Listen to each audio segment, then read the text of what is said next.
আমি দৌড়ে এগিয়ে গেলাম মায়ের রুমের দিকে। আমি মায়ের রুমের দরজার পাশে গিয়ে জোরে ধাক্কা দিতেই আমার মায়ের রুমের দরজা খুলে যায়।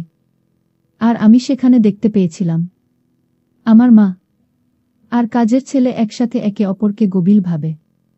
বন্ধুরা, আজকের গল্পটি অনেক অনেক ইন্টারেস্টিং। আশা করি তোমরা পুরো গল্পটি শুনলে অনেক মজা পাবে।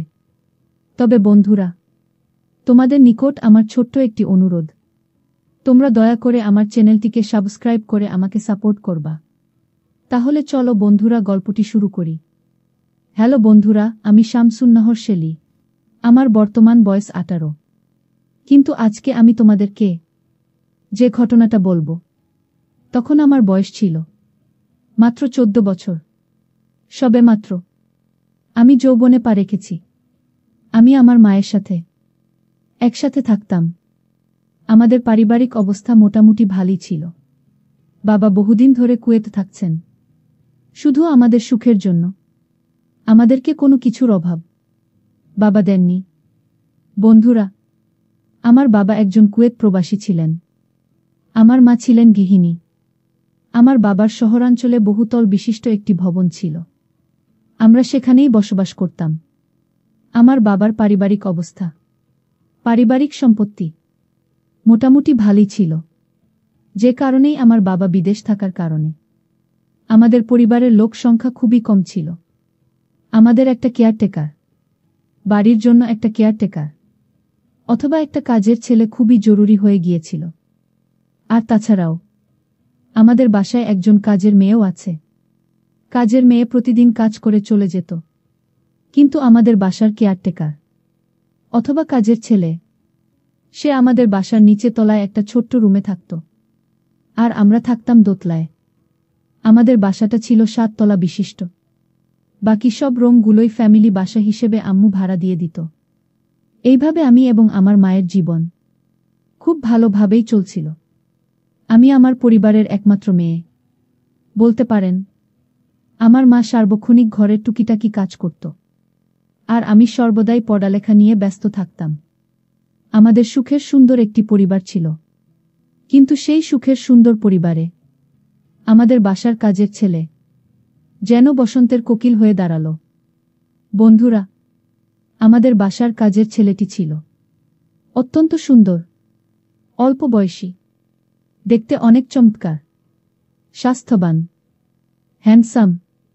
যে কোনো মেয়ে তাকে দেখলে তার প্রেমে পড়ে যাবে। যদিও সে খুব একটা শিক্ষিত না, তারপরও তার চলাফেরা দেখে কেউ বুঝতে পারত না সে যে অশিক্ষিত, সে যে আমাদের বাসার কাজের লোক। তা নিজেকে মনেই করত না। কাজের লোক হয়েও সে বাড়িওয়ালার মতোই ভাব ধরত। নিজেকে সে বাড়িওয়ালা মনে করত। কাজের লোকের এরকম আচরণ দেখে আমরা মা মেয়ে অনেক খুশি, কারণ সে দায়িত্ব পালনে ছিল অনেক অটল। যাই হোক বন্ধুরা, এভাবেই চলছিল আমাদের জীবন। একদিন আমি বন্ধুরা আমার স্কুল থেকে একটু তাড়াতাড়ি চলে আসছিলাম। স্কুল থেকে চলে এসে আমি সরাসরি ওয়াশরুমে চলে গেলাম। ওয়াশরুম থেকে আসার সময় আমি মায়ের রুম থেকে কেমন জানি একটা অদ্ভুত আওয়াজ শুনতে পেলাম। অদ্ভুত আওয়াজ শুনতে পেয়ে আমি দৌড়ে এগিয়ে গেলাম মায়ের রুমের দিকে। আমি মায়ের রুমের দরজার পাশে গিয়ে জোরে ধাক্কা দিতেই আমার মায়ের রুমের দরজা খুলে যায়। আর আমি সেখানে দেখতে পেয়েছিলাম আমার মা আর কাজের ছেলে কেমন জানি এক অদ্ভুত রকমের কাজ করছে, যা দেখে আমি পুরো হতবাক হয়ে গেলাম। আমি লজ্জায় ঘৃণায় আমার মায়ের রুম থেকে চলে আসলাম, আর কাজের ছেলে চুপচাপ করে মায়ের রুম থেকে বেরিয়ে গেল। আর মা রুমের মধ্যে থেকে কি যেন ভাবতে শুরু করল। আমি মনে মনে ভাবলাম, এটা আমি কি দেখলাম? তাহলে কি আমার মা আমার বাবাকে রেখে কাজের ছেলের সাথে এতদিন এইসব করে বেড়াচ্ছে? মায়ের এইসব কাণ্ড নিজেকে কোনোভাবেই বিশ্বাস করাতে পারছি না।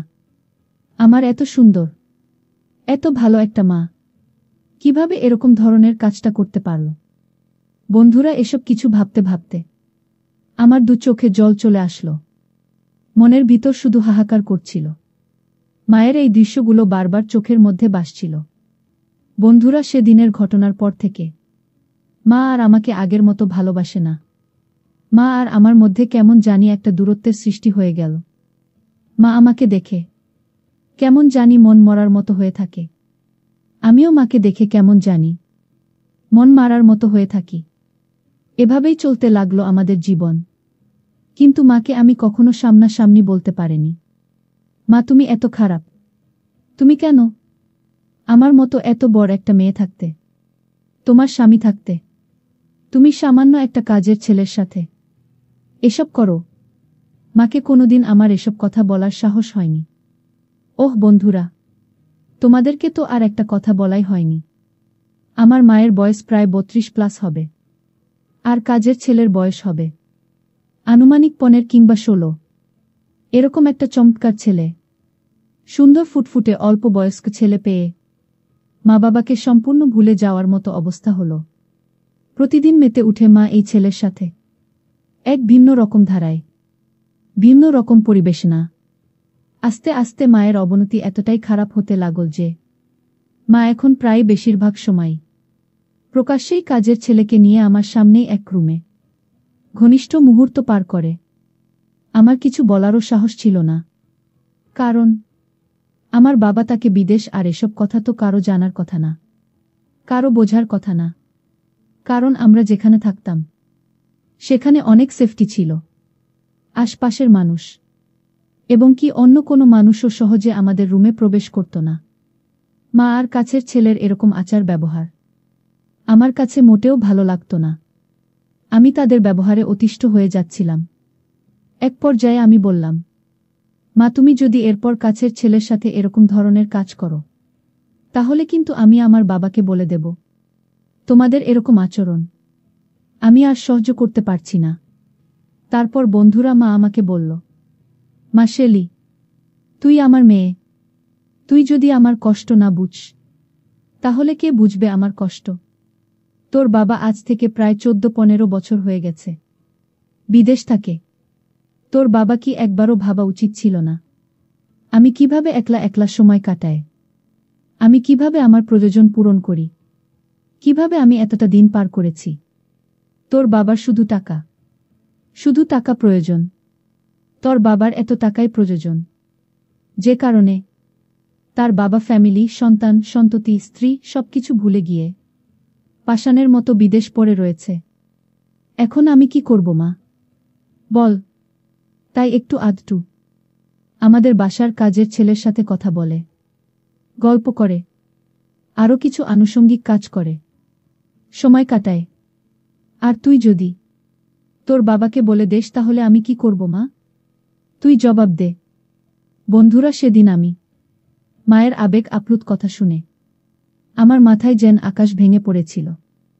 যা মোটেও একটা মা একটা মেয়ের সামনে কখনো এভাবে বলতে পারে না।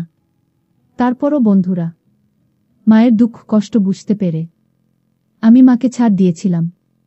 ভেবেছিলাম, যাক, মা যদি খুশি থাকে তাহলেই আমিও খুশি।